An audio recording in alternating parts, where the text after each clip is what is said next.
Hello everyone, কেমন আছো তোমরা সবাই? তো আজকে চলে এসেছি আর একটা নতুন রেসিপি নিয়ে, দেশি মুরগির ঝোল।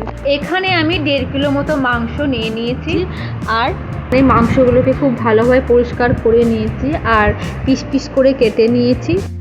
এদিকে কড়াই গরম হয়ে গেলে তাতে আমি দিয়ে দেবো সর্ষের তেল, আর আগে থেকে আমি লঙ্কা কুচি পেঁয়াজ কুচি কেটে রেখেছিলাম, তো সেটা দিয়ে দেবো।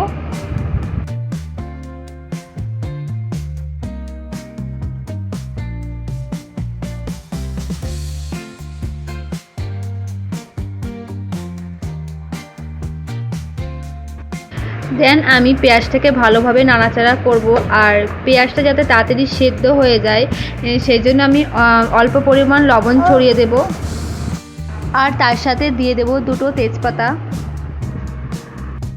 আবারও পেঁয়াজটাকে আমি নেড়ে নেব।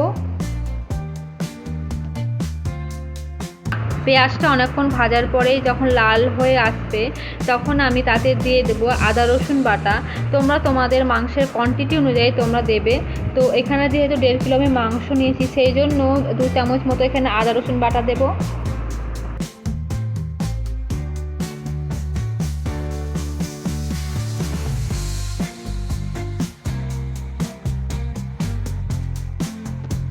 এখানে আমি নিয়ে নিয়েছি ধনে গুঁড়ো, হলুদ গুঁড়ো, লবণ, এইদিকে গোলমরিচ গুঁড়ো আর জিরে গুঁড়ো। তো এই মশলাগুলোকে আমি ভালোভাবে মিক্স করে নেব। তোমরা মিক্স করতেও পারো, না করতেও পারো, কোনো চাপ নেই। আমি জাস্ট আমার ইচ্ছে হলো আমি করে নিলাম। দেন মশলাটাকে দিয়ে দেব আর ভালোভাবে আমি মিক্স করে নেব মশলাটাকে। আর হ্যাঁ, দেশি মুরগির মাংস কিন্তু অনেক তেলের পরিমাণ বেশি লাগে অন্য মাংসের তুলনায়, দেশি মুরগি বিশেষ করে।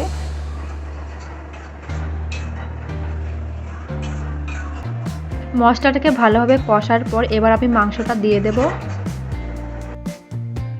আর ভালোভাবে নাড়াচাড়া করব যাতে মাংসের মধ্যে এই মশলাগুলো পুরো মেখে যায়।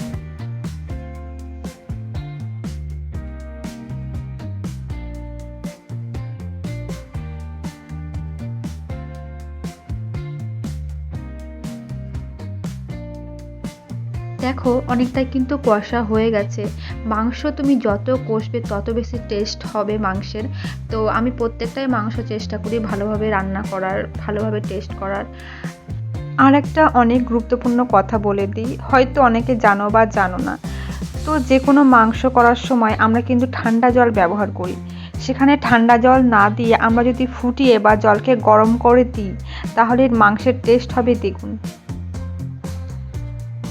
তো জল আমি ফুটিয়ে নিয়েছি, এবার মাংসের মধ্যে জলটা দিয়ে দেব। আর মাংসটা ফুটে উঠলেই আমি গ্যাসের আঁচটা একটু কমিয়ে দেব, কারণ দেশি মুরগির মাংস হতে একটু টাইম নেয়।